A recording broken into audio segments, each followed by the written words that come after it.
welcome to another episode of We're Not Wizards. My name's Richard. I'll be your host for Tuesday or Wednesday or Saturday or Sunday or 95 degrees in the shade. What are you doing? It's just ridiculous at the moment. It's all hot and sweaty and damp and just not very nice at all. But joining me today, he's a gentleman who is getting involved in the Kickstarter campaign, Rurik, Dawn of Kiev. He's involved in the development of it. He's jumping in with a campaign. But he is a man in his own right who is going around like Kane in Kung Fu, sorting out people's board game designs and development. It is John Brieger. Hello, John. Hello, and good evening. Well, it's afternoon. Good morning. Good. Yeah. Hello. Welcome. If you're in Australia, good morning tomorrow. Tell me what the future is like.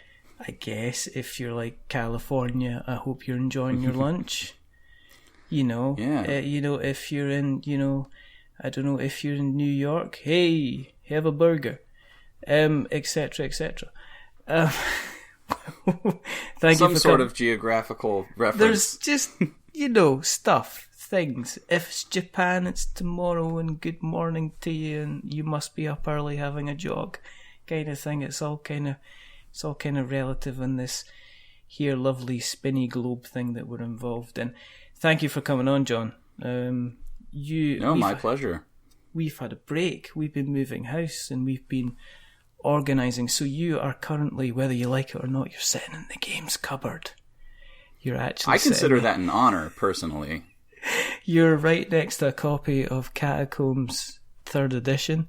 You are in front of a copy of the others, right next to Super Dungeon Explorer, and you're covering up The Godfather and Cry Havoc. So I think you're in pretty good company, if I'm being perfectly honest. So it's not a bad thing. I sound like I'm in better company than you are. You are stacked on a pile of prototype rulebooks, so no one wants to read prototype rulebooks. I kind of feel a bit kind of unfinished, if I'm being a bit. Aren't we all unfinished, Richard? I think, there's definitely a couple of I's in my life that haven't been dotted. I'll tell you that for sure. We better do the admin, first of all. Thank you for joining us. The reason that we do this is quite simply because there is just still not enough podcasts out there about board games. You'd think after almost 3 years of us grinding through this podcast wilderness that we would be finding podcasts about board games, but nothing at all. It's about knitting and beekeeping, and we're potentially in the wrong section in Apple Podcasts, but that's just one of those things that happens. The second reason... Wait, this is not a beekeeping podcast? I think I came on the wrong show. there's no apotherapeutical stuff going on. There's no propolis. We're not going to be discussing bee pollen. There is no royal jelly face cream going on. There is nothing along those lines, which is it's a really strange. It's like how the hell do you know all that? It's like because in my day job at the moment, one of my clients, I'm helping them to market their range of bee products. So I've had to learn all about bee pollen and what propolis is and what royal jelly is, and it's absolutely fascinating. So there you go. So yeah, I do know about these things, John. Come at me. All right. New topic for today. Yeah, new topic for today. Let's move on to the no, let's not do that, because we are here to have a good chat about your good self. And as we do always, we like to have a little kind of a delve back into your history with the kind of the hobby. So we're gonna have like maybe a kind of a little bit step back into the past before we step into the early dawn of the present, and then move off into the Kiev of the future. That's rubbish and terrible, but I was struggling there and it's the best I could come up with. I'm fine with it. I'm not editing it, as you know. I never edit. Do you want to tell us a little bit about how you got into the hobby, first of all? Yeah, I think like a lot of people, I had kind of a series of gateway games through high school, and then I went to university. I studied installation art and design with a focus on interactive physical experiences, so lots of big immersive installations, themed entertainment, that kind of thing. And part of that was I ended up doing a lot of games as part of my university coursework, and these were, not really things I was ever intending to take to market. You'd make the prototype, you'd play test it once or twice, then you turn it in, you say, great, I'm finished. But I came out of university with, maybe somewhere between 6 and a dozen working board game prototypes, and then they all sat on a shelf for years and years as I was, starting full-time job, being in the workforce. And then I moved from California to London in 2016 and started pulling things off the shelf. I knew no one in the UK other than my coworkers. Wow. And joined the board game design community and started taking it a lot more seriously beyond just, this is a hobby that, maybe I'd like to do this one day, and saying, no, now is the time where I'd really like to try to see one of these things through if it's good enough. And I got a lot of really wonderful mentorship, including from some people who have been on the show. Bez, who is lovely. Yes. And the entire kind of playtest UK community, which is, if you are in the UK and you're thinking, oh, I wonder what this whole making board games thing is about, go check out a meetup and just show up and learn and get inspired, because it is a really, really wonderful community. Was it a different? Is it a different kind of culture, the UK board game scene, over kind of what you've experienced in different places? I mean, I know you and I joked slightly before the show about, stiff upper lip and what can we say, and can we say naughty words like bum and things like that. But it was kind of like, in terms of is there a kind of a different kind of approach and culture with regards to kind of like board game design that you noticed kind of being involved directly in there?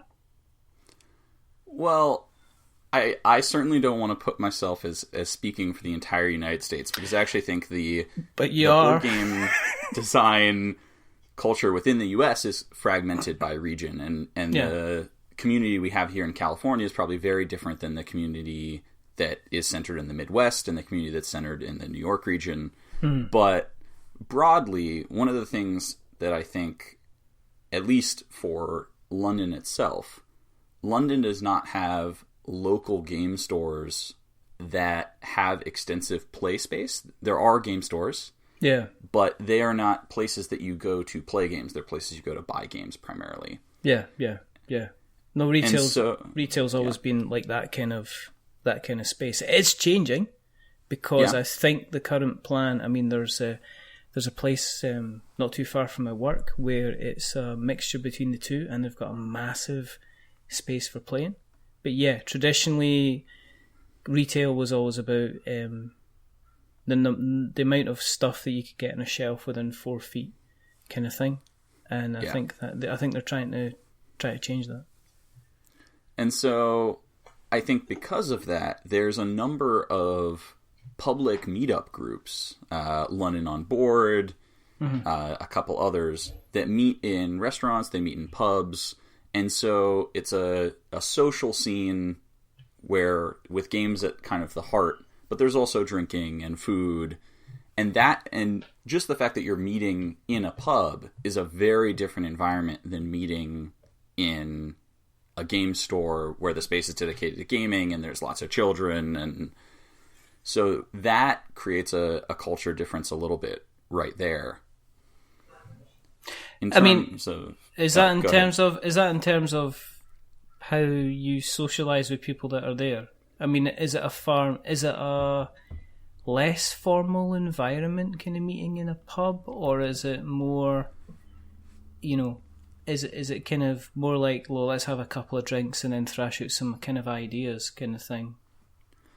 I wouldn't know that the game design in general is a fairly casual scene. I wouldn't know that UK is less formal, but more, I think that it's more social. There's more chit-chat, there's more talk, there's more bonding over things that are not just games, which I think is good. I think you want to be working alongside people that you have a greater bond with than just, this is a thing that we, one sole thing that we both care about.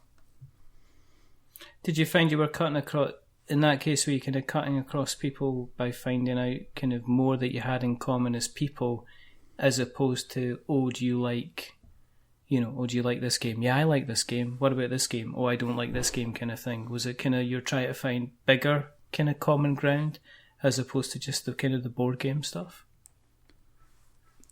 I'd certainly like to think so. And I think for me, it was also that was part of my social circle. You know, I really didn't know anyone in London when I moved. And so between the board game clubs and the board game design, that became a lot of my friends and people who I would see regularly and people who I still keep in touch with now that I moved back to the States, and we, try to meet up at conventions and chat via Twitter, etc. So did you, while you were working in London, I mean, were you involved in the board game industry while you were in London, or, I mean, was it just like a creative industry where you were involved in when you were working in London? So I work actually designing retail stores. That's my primary occupation. So still that kind of interactive physical experience. And I do a lot of user research where I'm watching customers go through the store or watching employees help customers and trying to figure out how to make that experience better. And there's a lot of parallelisms between that and playtesting a board game in terms of the types of observational research and iterating designs that you're doing. So when I was joining what I would call the board game design hobby more seriously, I was carrying over a lot from already being a professional designer working full time. And I think a lot of people learn game design is also the first time they're learning design of any kind. The whole process of conceptualizing a product, improving it based on feedback, etc. And so I felt like I did have a little bit of a jump start. And then the fact that I was able to tap into people who were so much more experienced than I was in terms of the game side meant that I got a lot of mentorship very quickly. And that was really, really big for me.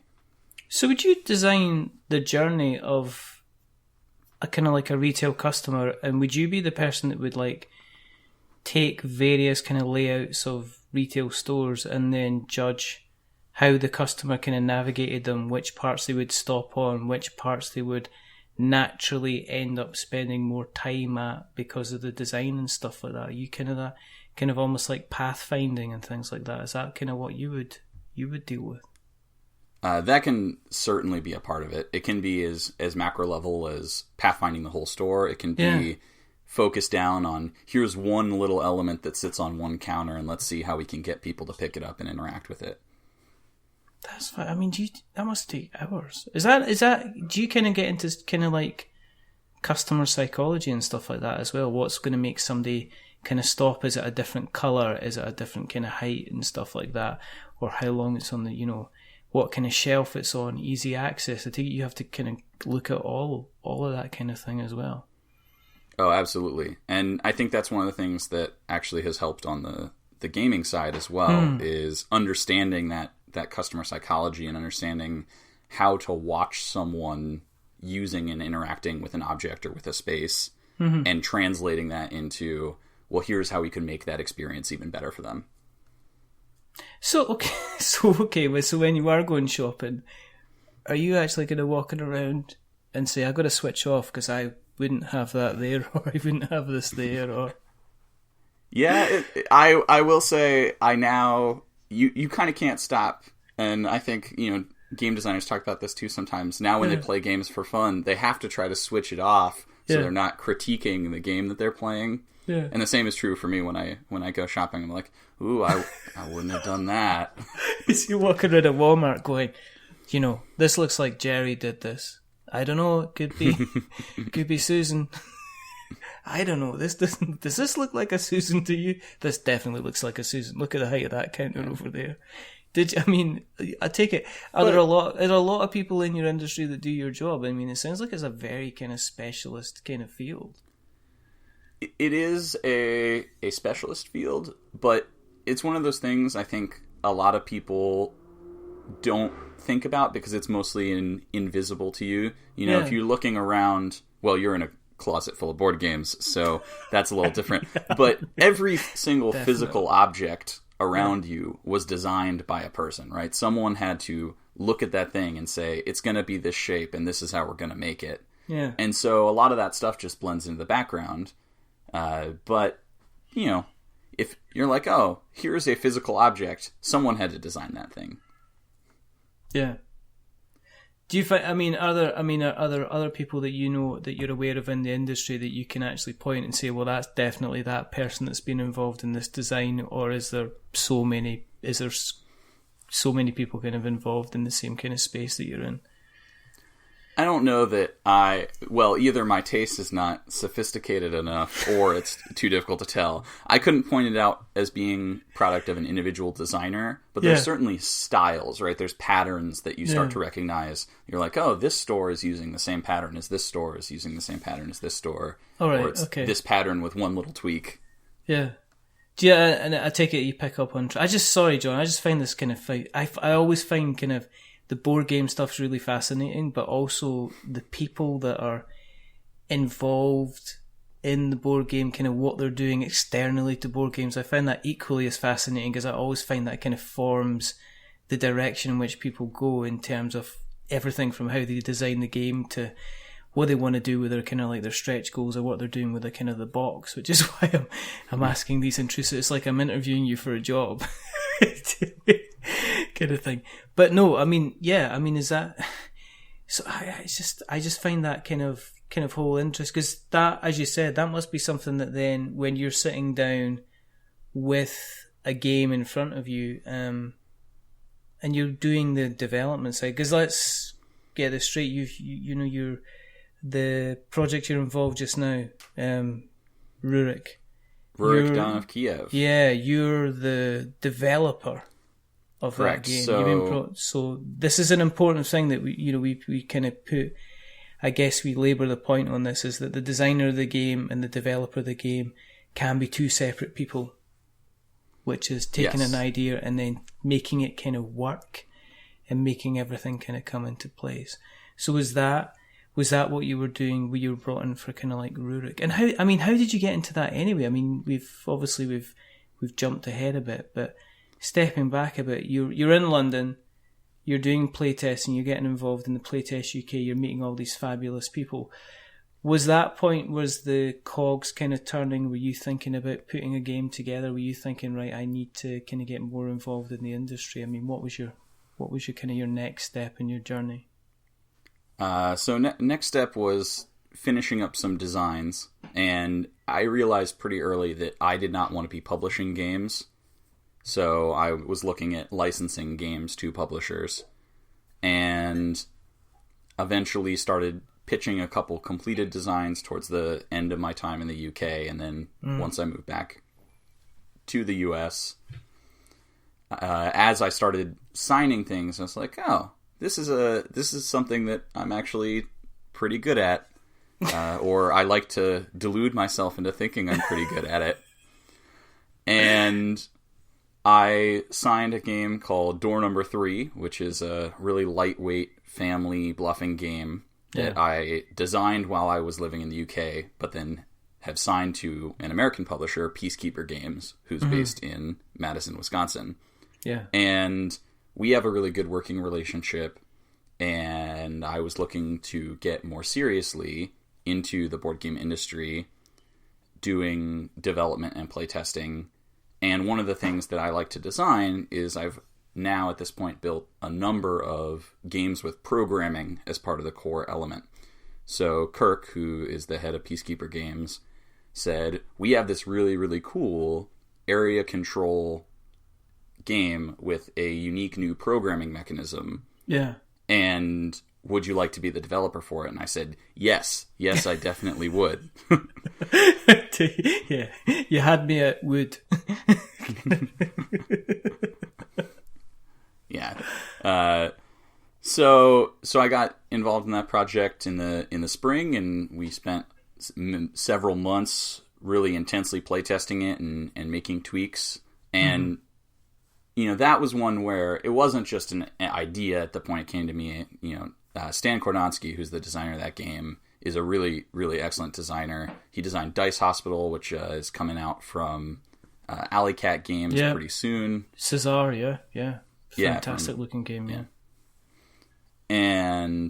But there were lots of little tweaks where we were trying to make things a little more balanced or tweak some part of the experience. And we went live on Kickstarter just about 2 weeks ago as of the time of this recording. So probably by the time this releases, you will be able to find it through a pledge manager or something similar. But it's been a really, really wonderful experience working with that team. So, I mean, as a developer, is it sometimes you're just taking an idea and fleshing out as much as possible and stripping things back and adding stuff in? I mean, did you have to do a lot of work for, the current game? Or was that pretty much a case of tidying stuff up and reworking things for yourself? It's certainly a lot of work either way. Even the tidying is a lot of work. Mm-hmm. I will say, we did very few major changes to the actual gameplay. Yeah. There were lots of little tweaks. The biggest change that I made actually was it came as a 2 to 4 player game, and I designed the entire solo mode myself. And that was a fairly large undertaking just in terms of scope of testing and the design space and establishing the solo system. But we've gotten our first couple reviews back that were specifically about the solo system, and they've been really positive, so that's good to hear for me. Yeah, I mean, that must be tough because you're not just kind of like making it. I've seen people kind of ask, can you do like a 2-player mode, or could you expand to add in like a 5th or a 6th player? I've seen that a lot.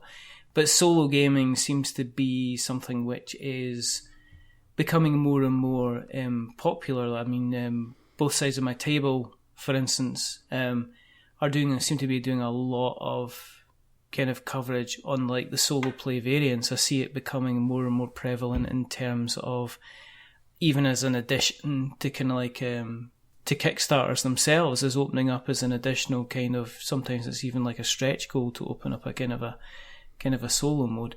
But I mean, it must have taken you hours to put kind of everything together and work out all the kind of the different kind of eventualities. I mean, I've seen them in Jamie Stegmaier's stuff. You mean he runs a lot of the automata. I've seen it on, say, Scythe and Viticulture all have their solo play variants.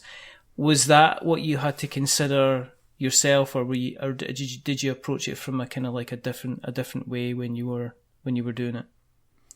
That's what I think is kind of the gold standard right now is the Automa system. So Morten Pedersen is the developer for Stonemaier Games, who's done the Scythe Automa, the Viticulture Automa, and I would consider his to be definitely the current state of the art in terms of solo play variants.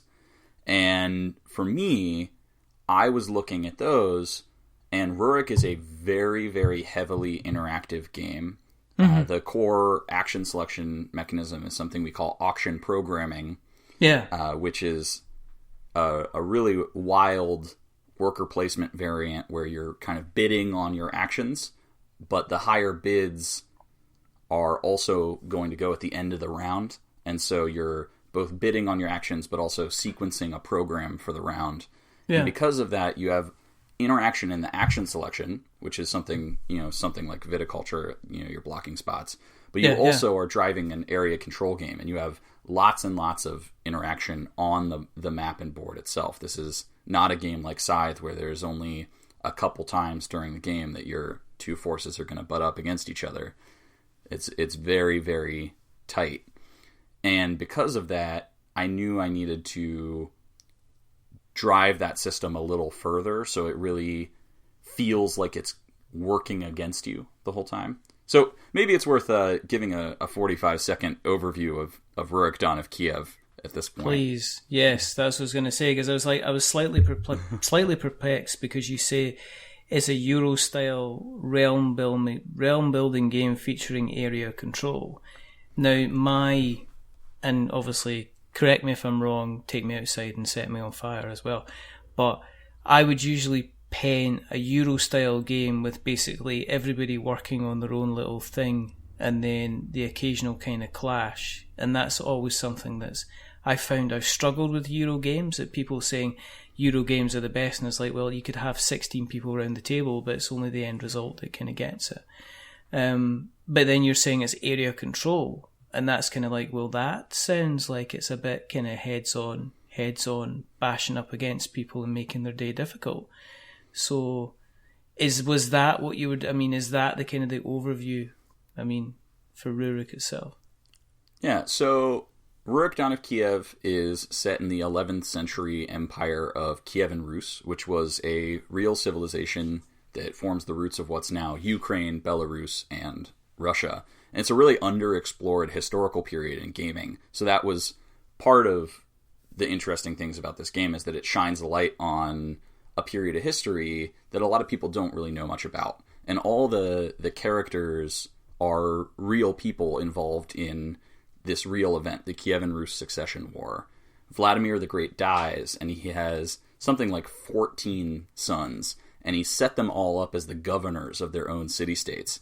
And he dies, and they all think, I could be the Grand Prince of Kiev and go to war, brother fighting brother, for 25 years. Yeah.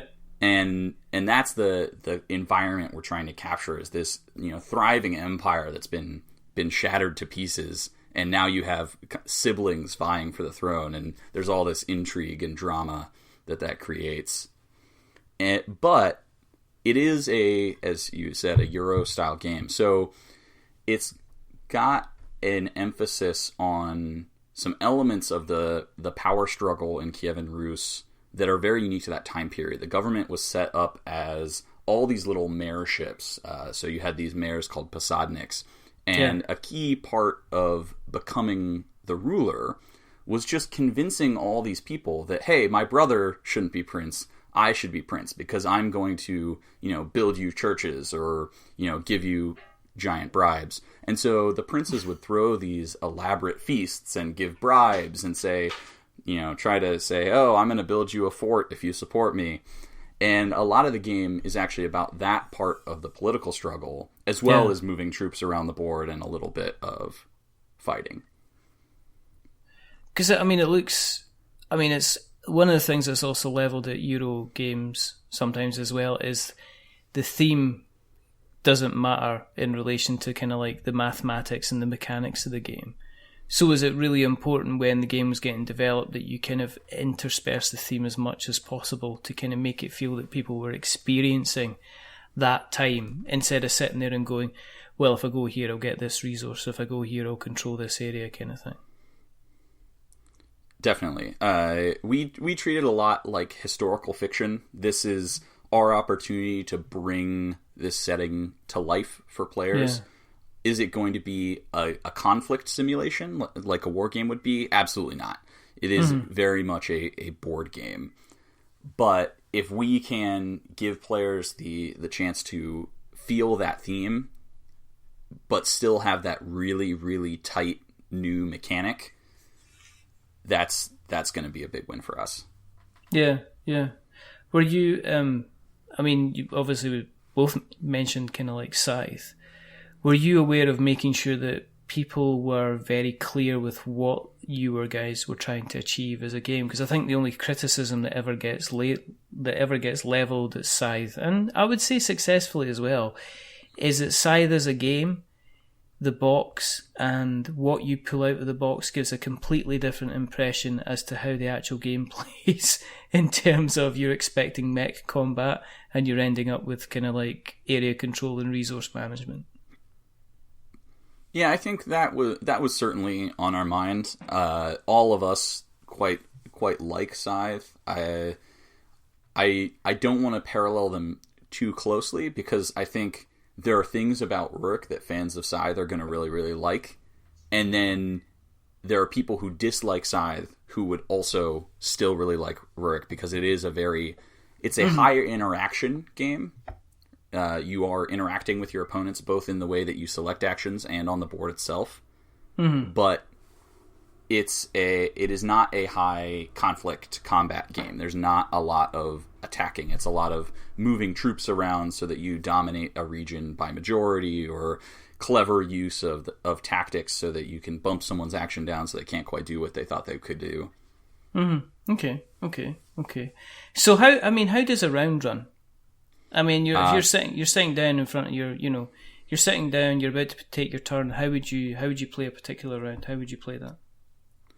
So the core of Rurik is a new mechanism called auction programming. And in front of you is going to be a set of numbered advisor meeples. So let's say they're 1, 2, 4, and 5.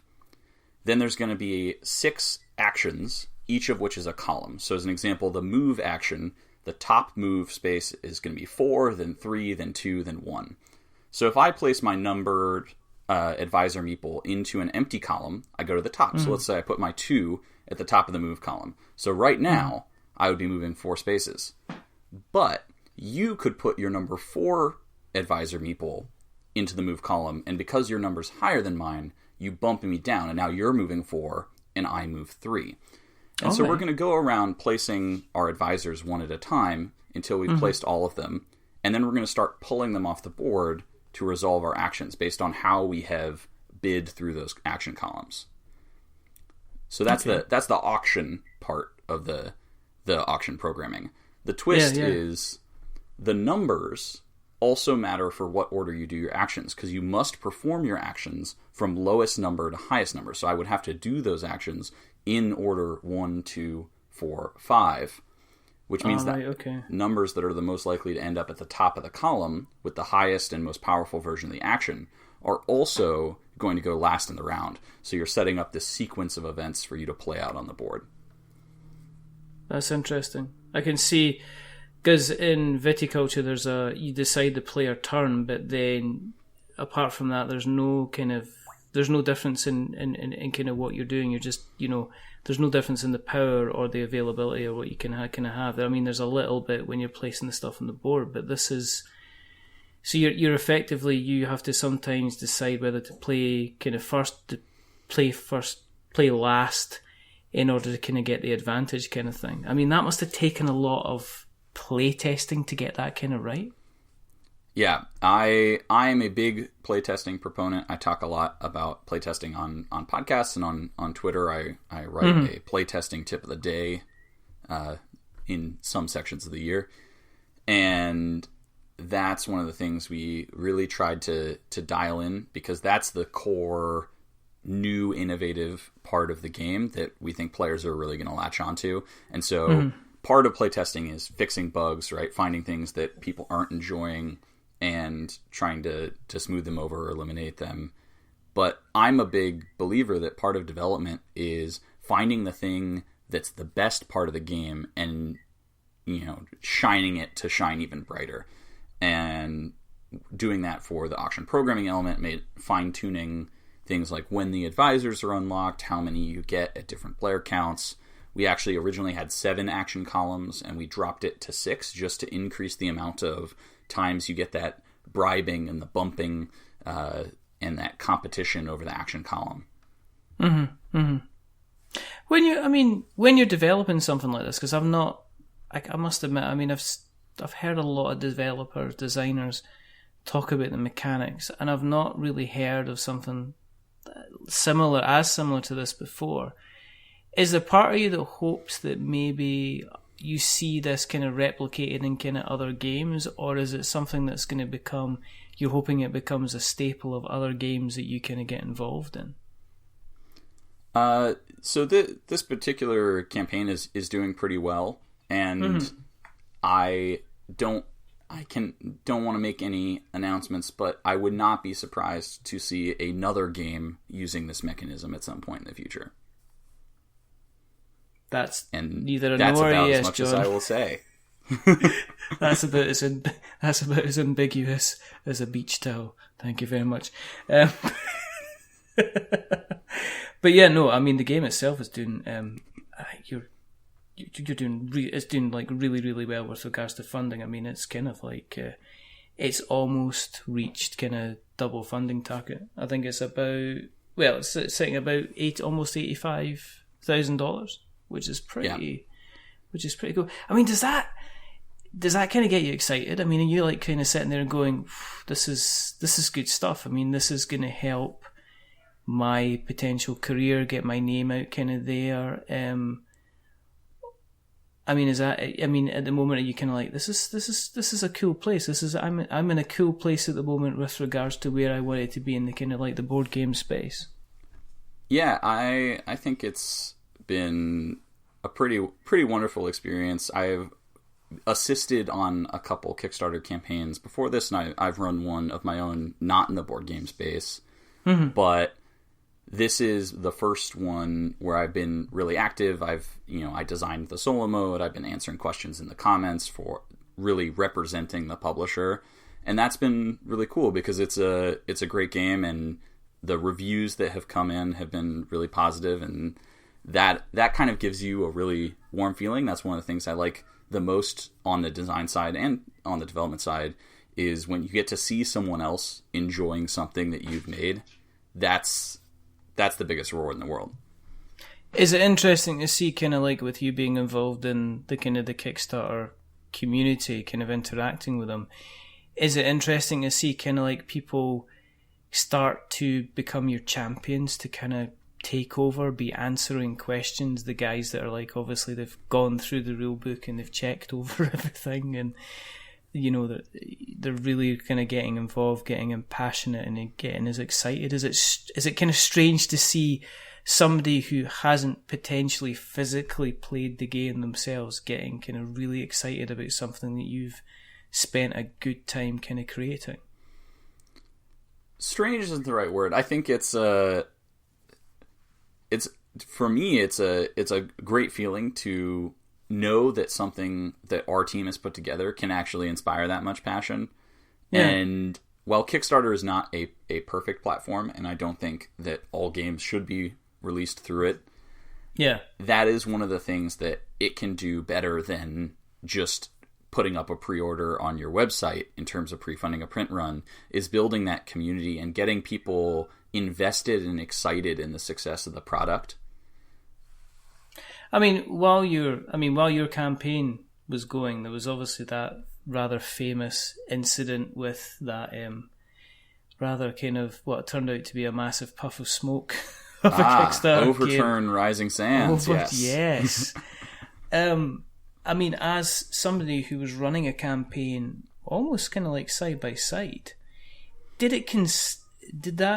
was there discussions in camp? Was there any concerns about, oh my goodness, is this going to ruin things for the legitimate guys, or were you just kind of like quietly confident?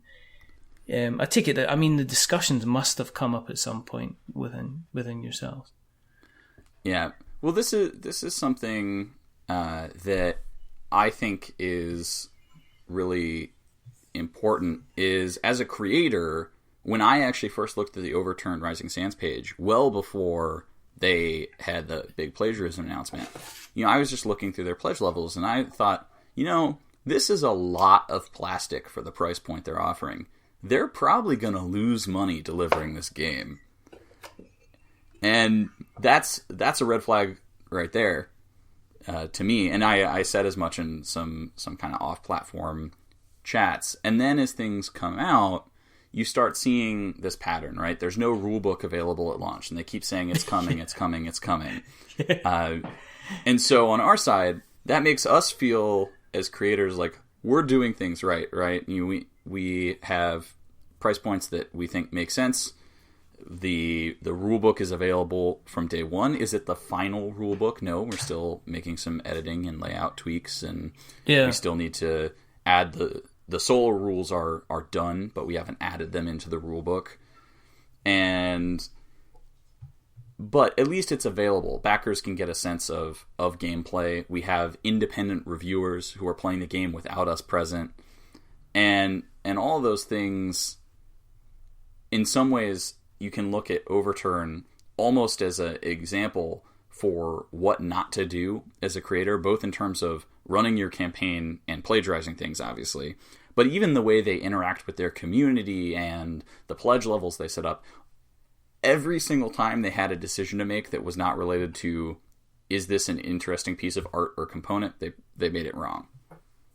I think what's interesting about it is the fact that there were still so many people had put their money down for the Kickstarter. I mean, even when it closed, even when they finished it off, there was still a massive number of people who had been, it was still sitting at I think it was still sitting about £87,000 or something like that. Which is, I think it's like 100, well, Canadian dollars, $150,000. So you're looking at maybe, $110,000? So there was still all these people that had willing to drop that amount of money, even through all the comments, even through all the warnings and everything like that as well, which was really kind of weird. Kind of strange, but I take it didn't seem to affect you. You guys still seem to be kind of growing from kind of strength to strength. In terms of kind of stretch goals, for the campaign, has that been something that, in terms of from a developer point of view, because I take it you would be obviously developing the game as much as possible. Mm-hmm. Do you have to consider kind of stretch goals knowing that you're going to be taking it to Kickstarter as well?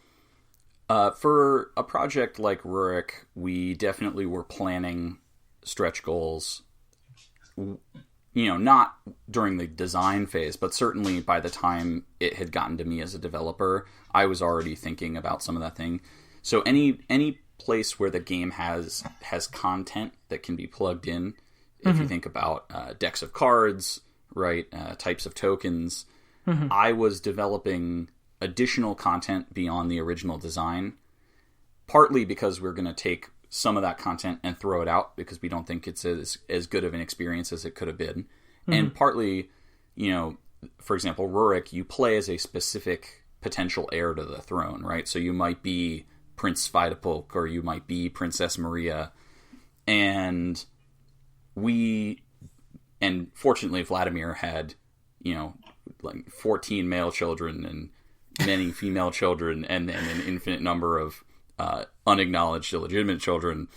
So we built out a lot more both characters and potential player powers than will be used even in the game and in the stretch goals, because we tested variants of these things and we tested extra ones, knowing that we would inevitably add a couple more leaders, or in the event that we didn't hit those stretch goals, maybe we would just save them for an expansion or release them as an upgrade or an add-on sometime later in the year.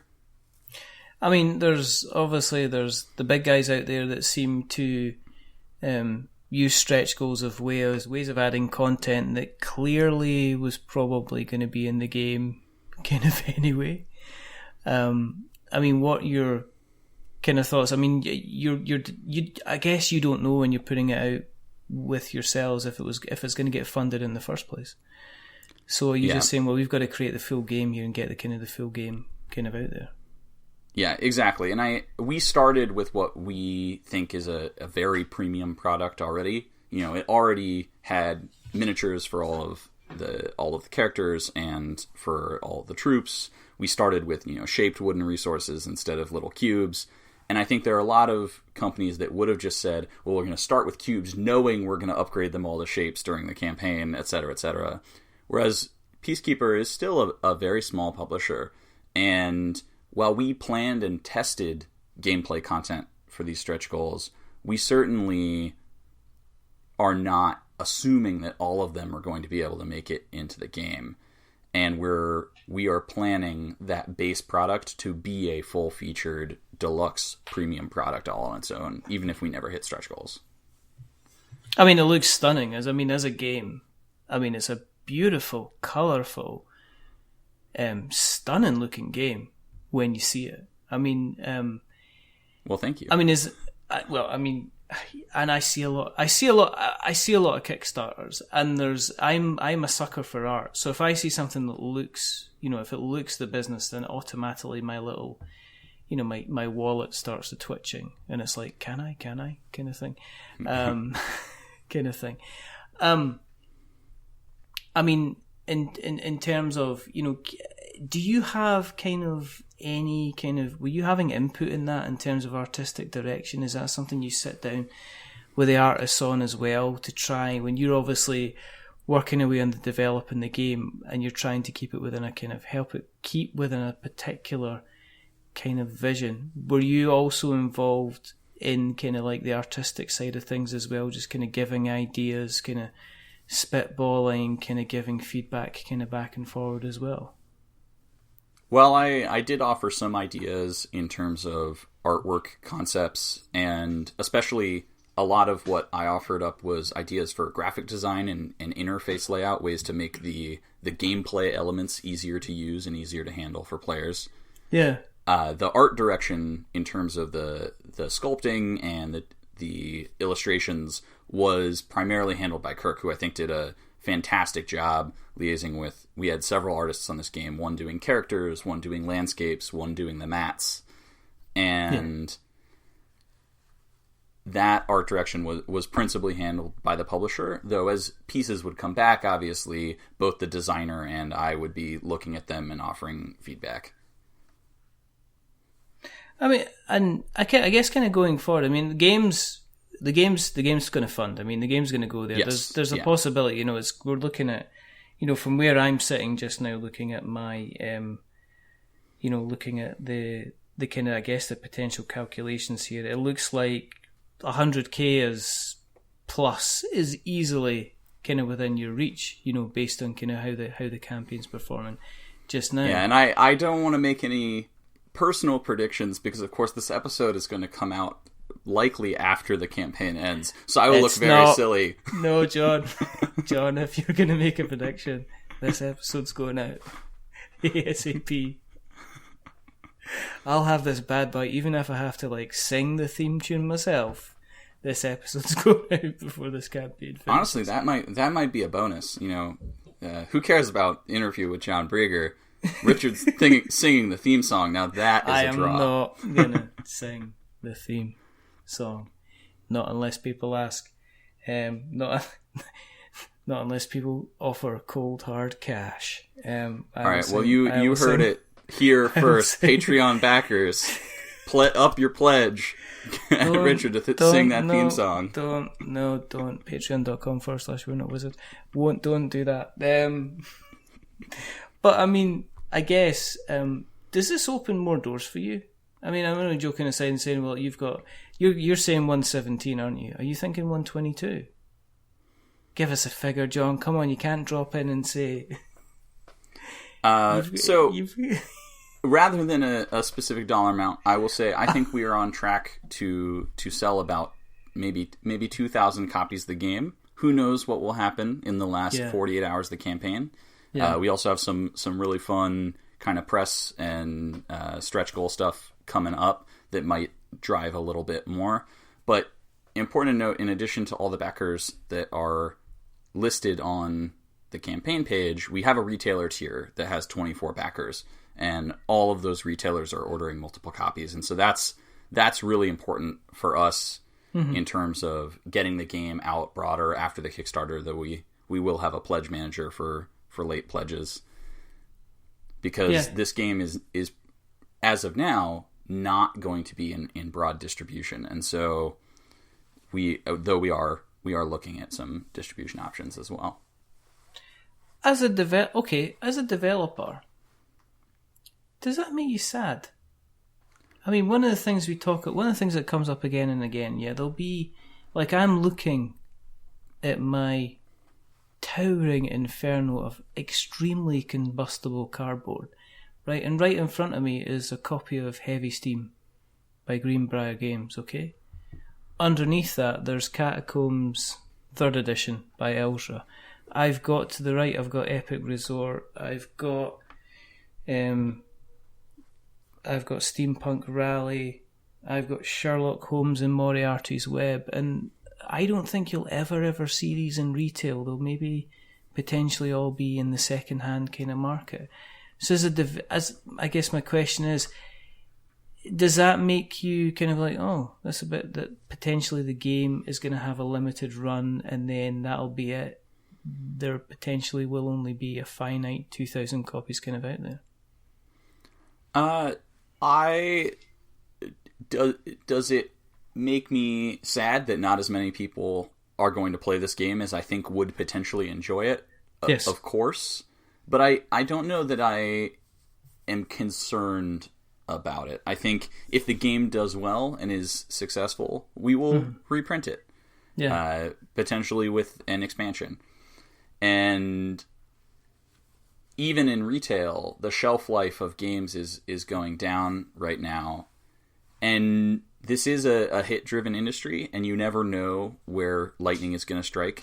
If you look at a game like Gloomhaven, right, number 1 on BGG, you would never have, on their first campaign, I never would have predicted, A, that would be a number 1 hit game, but B, just based on the size and the price point, that game actually is selling thousands and thousands of copies into retail channels, which I never would have expected from a big box premium product like that. And so there are always exceptions that prove the rule. Has that given you confidence in kind of like your next projects then?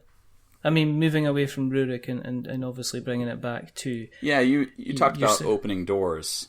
I am already onboarding a lot more contract development clients. I have more work coming in right now, actually, than I can necessarily take on in terms of number of hours in the week, but that's a good space to be in. I'm working primarily with small indie publishers, some of whom are using Kickstarter, some of whom are using just direct web sales. Yeah.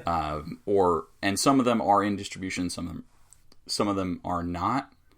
But I am always paying attention not to necessarily, is this product going to sell, hundreds of thousands of units, because that's a very, very low number of products per year in the games industry. But do I want to be working with this person? Do I think that this product is new, unique, and interesting? Especially, do I think they're committed to making a high-quality product with good art direction? Yeah. That's something that I'm paying attention to. Because what I would love to say is, if someone is looking over all the games on my shelf, that it's not just the ones that I've worked on or the ones with the weird art direction that you're like, oh, this must be a weird indie game. That they stand proud beside all the big budget retail titles.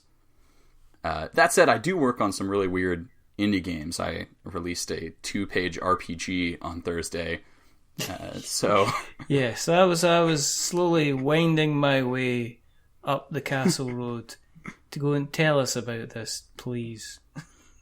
Yeah, so my newest game is called Doggo Delvers. It's a 2-page lightweight storytelling game based on the Honey Heist system, and you are all dogs. It's just basically an opportunity for you to get together with your friends and tell a series of very silly dog jokes. The realm is in grave danger, and you can only be certain of these 2 things. 1, this is the outset of the greatest quest the world has ever known.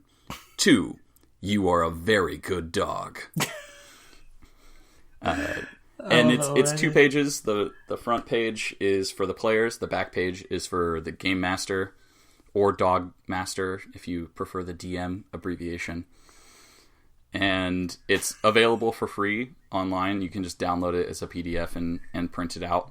And then there is also a a Kickstarter for a set of Dungeons and Dragons dog miniatures, and the game is written specifically so that the 12 breeds of dog you can be in this game are also the 12 breeds of dog that this Kickstarter has the miniatures for. So I'm not actually a part of that Kickstarter campaign. I just saw it when they were pre-marketing it a couple months ago, and I was like, I'm going to write a game to go with these dog miniatures, because all dog miniatures deserve very good games. Absolutely. As well as going to heaven. Yes. What? Have you got a dog? Not currently, but I've had a number of dogs through the course of my life. And I actually used to train service animals. I raised guide dogs for the blind. And oh, wow. Okay. So that's, having a dog is definitely a big part of my life experience, though right now I'm just traveling too much to own one. Yeah. Well, okay. Not what kind of dog. What dog would you be, John? If I came home from work and, I opened the door and you were there in dog form, it'd be questions obviously asked by my wife, why is there a dog in the house? But what dog would you be? So the thing is, I would like to think that I'm some kind of retriever, like a nice, majestic golden or a loyal Labrador. But unfortunately, I'm probably just some kind of really annoying barking dog. Like oh man, now I'm going to offend someone, because I'm going to say a dog breed and someone's going to be listening and be like, hey, that's my dog and I love them. It's like so we'll leave it at little annoying barking dog. Go to the We're Not Cats podcast if you want to talk about dogs. Get out of here. But yeah, I'd be the same. I would be the one that would just, Yeah, and then I like to chit growl chat at wizards. Yeah, that's good. Who would you like to work with? I mean, who would you do the kind of the dropping the ceramic cup of coffee on the floor and having the cup shatter phone call? Who would be the person that would, if they phoned up and said, John, I want to work with you, John? Who would it be? Or who would go, what? People that are very high on my list to work with, probably ELO. I think they have a really strong handle on family games, and they have a commitment not just to making great games, but also to making great products with great art direction, and they really understand who their games are for and who their audience is. Okay. I really would love to work on a kids game, not a family game, but a true kids game with Haba. That's definitely pretty high on my list. Yeah. And maybe Matago, the publishers of Kemet and Cyclades and Innis, because I think they are also one of those people who they pay attention to the whole product, and they understand really powerful, unique art direction. I love Innis. I know the art is very polarizing, but I think it's a fantastic product with fantastic art. And I mean, what's next for you now? I mean, obviously you've released this fantastic DPG dog playing game, but what's next? Where can we expect you to pop up next? You said you're working on so much stuff. Is there stuff you can talk about? Have you got to be kind of ambiguous and kind of drop clues? Are you just going to say just wait and see, or are you just going to say get me back on the podcast in 8 months' time and I can tell you all about it? So what is next for me? I have 4 more games that are signed with publishers and have release dates kind of through 2019. So Toil and Trouble from Crafty Games is a hand management game where you are witches and you brew potions by shaking them up in a little plastic cauldron. And I think that's one people are really going to like next year. Yeah.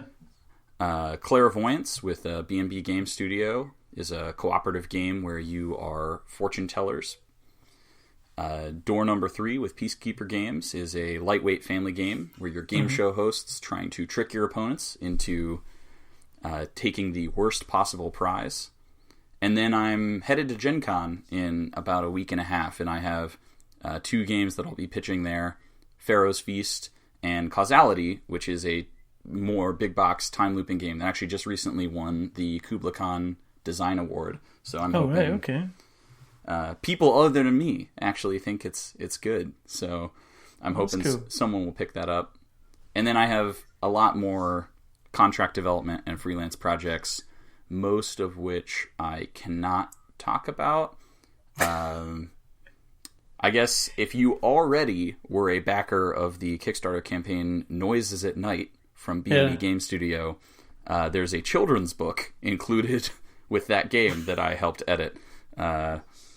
So if you want a weird children's book based on a board game, I am your man. There you go. It's like it's sickening how talented you are. And you know, it's like, oh yeah, and I help guide dogs for the blind, and it's just like, what? No one can be this nice. You must have some kind of vice. You must be. I'm not. I am not nice. I know you can't. I mean, heard this. It's like, oh, I'm going to do it. I really want to do a kids game. It's like, oh, for my goodness sake, it's ridiculous. You can't answer one question, okay, Mr. Brieger. You are in the middle of the zombie apocalypse, okay? You have your dog Scruffs by your side, who's a black lab, loyal, but stupid. But you are trying to get away from the zombie hordes. You head down an alleyway where you're dodging bins and cardboard, and Scruffs is beside you. You see a crack in the door further up. You open the door. Scruffs follows you in. You shut the door behind you. You lock it. And you flick the light switch to the left of you, and you realise you are in one of the biggest board game emporiums you've ever seen in your life. It has every single type of conceivable board game there's ever been. First editions, second editions, expansions. In the middle of the checkered white and black floor, there is a red trolley. The red trolley doesn't have the hard rubber wheels. It has like little pneumatic wheels, which makes it a lot easier to drag everywhere. And it, has basically enough space for Scruffs to sit in there if the need kind of arises. You can take any 3 board games with you. First editions, second editions, expansions. And no matter where you go, whether you meet with other like-minded lone survivors or step into communities of people, the answer to the question, do you want to play a board game, is always going to be yes. What 3 board games do you take with you, John? What 3? 3 board games during the zombie apocalypse. Note that while I thought of it, it was not a real consideration. I could, in fact, kick Scruffs out of the cart to make space for more games, but I would never do that. You're only allowed 3. So I'm only allowed 3. Okay, selection number 1 is very easy. It's actually going to be Yogi from Bez, because, and specifically Yogi and not in a bind, because it's manufactured using plastic cards. They're going to hold up better during the zombie apocalypse. Okay. And it's a fantastic party game, easy to teach. Gets very silly. You need a little bit of humor during the zombie apocalypse. You do. It'd be interesting to try and get a zombie to stick a card under its arm as its arm falls off and instantly loses the game. It would be. Yeah, well, that's how you tell. If you can't tell who the zombies are, stick this card under your arm. Okay, yeah. That's a fair shout. Next one. Next, I would pick probably Tikal. And ideally, in our board game emporium in the zombie apocalypse, they have the French edition of Tikal from Super Meeple, because the pieces are much nicer. And they're resin temples instead of cardboard temples. But Tikal is an incredible thinky Euro, and I have to be in the exact right mood to play it, but I would categorize it as my favorite game of all time. So if you're listening to this and you have not played 1999 Spiel des Jahres winner Tikal, go out, find a copy, play yourself a really good game. There you go. That's a ringing endorsement. And third. Yeah. Third, I am going to pick...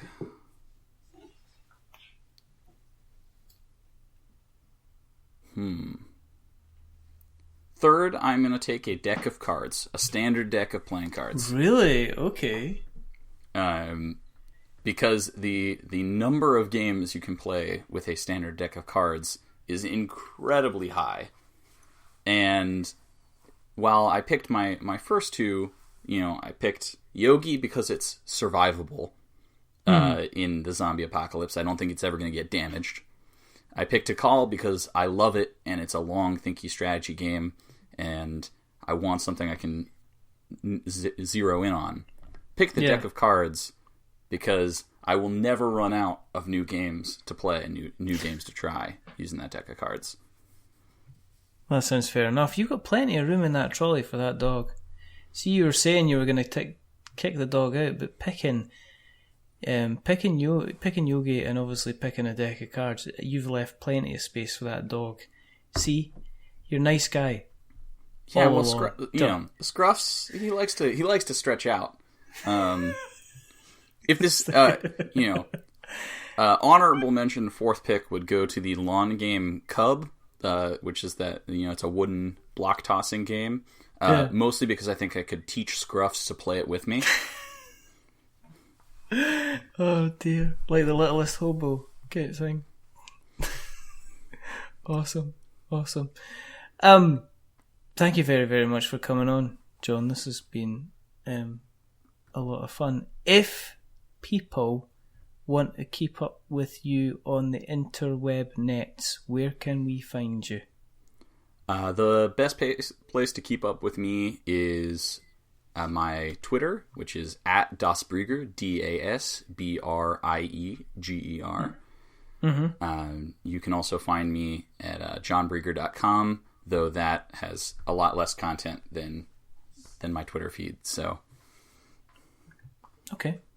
Well, what we'll do is we will make sure that we take those links and we'll put them in the show notes. So we have notes to show along with Rurik, which we will make sure we'll spread it a little bit far and wide and see if we can get the last. Well, it's still a week to go at time of recording. I will make sure that we get this episode out as quickly as possible so we can maybe pick up the waifs and strays who are undecided on whether they want to back her. I will also send you a link. Anyone listening, Doggo Delvers is free, so if you want a very silly RPG where you play as dogs, we can put a link to download that right in the show notes, and you can grab yourself a free copy. Absolutely. We shall do that as well. If you want to keep an eye on what we are up to and what we are doing, you will find us on the normal haunts and the normal places. We are on Twitter at We're Not Wizards, Instagram at We're Not Wizards, Facebook at We're Not Wizards.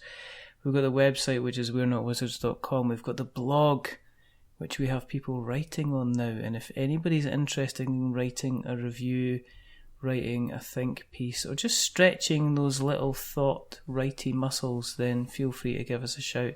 It's we'renotwizards.blogspot.com. The wonderful Paul Kellett from the Gamers Guild in Preston has already put a review of Snowdonia on there. And there's going to be a few more arriving over the next couple of weeks. You can also see us on places like YouTube. We're on the usual podcast catchers like, there's Podknife and there's Stitcher and Spreaker and Acast and Player FM and Spotify as well. We're still on Spotify. People are actually listening on Spotify, which I have no idea why you would do that, but it's up to them. You can also find us on Apple Podcasts as well. If you want to support the show, then please consider dropping us a rating or a review or a subscription. If you are going to give us a rating or a review, don't give us 10 stars because it makes me big-headed. And don't give us a 1 star because it makes me cry. Give us something in the middle, like a 5, because it's average. And we are a little bit average. But the person who's not been average tonight is the rather wonderful, the rather fantastic Mr. John Brieger. Thank you very, very much, John, for coming on. It's been an absolute pleasure having you. Well, thank you. And I think there is probably one more thing that we forgot to explain about. It applies to both you and me, actually. Mm-hmm. And, we talked about being a developer, we talked about being a designer, we talked about editing children's books, but I want to make it certifiably clear, I am not a wizard. I bless you, child, for saying that. That is, may angels see you to your rest. That is a beautiful sentiment from a wonderful human being, and I really appreciate it. Thank you very, very much. There are only, as I say, there was usually only 2 more things to go, but John's just jumped in there and, he's just put a big smile on my face in this weary and tired world. And but the second thing, I guess, is to say goodbye. So is a goodbye from the rather wonderful, the rather fantastic Mr. John Brieger. Say goodbye, John. Goodbye, everybody. And it's a goodbye from me. Remember, stay safe. Roll 6s. Dog RPGs. The formation of Kiev and Russian places. It's all going to be in the show notes. Check it out. And keep an eye out for what John's going to be doing in the future, because this is, if this is what he's doing just now, imagine what he's going to be doing in the next kind of 18 months, 2 years. But until the next time, goodbye.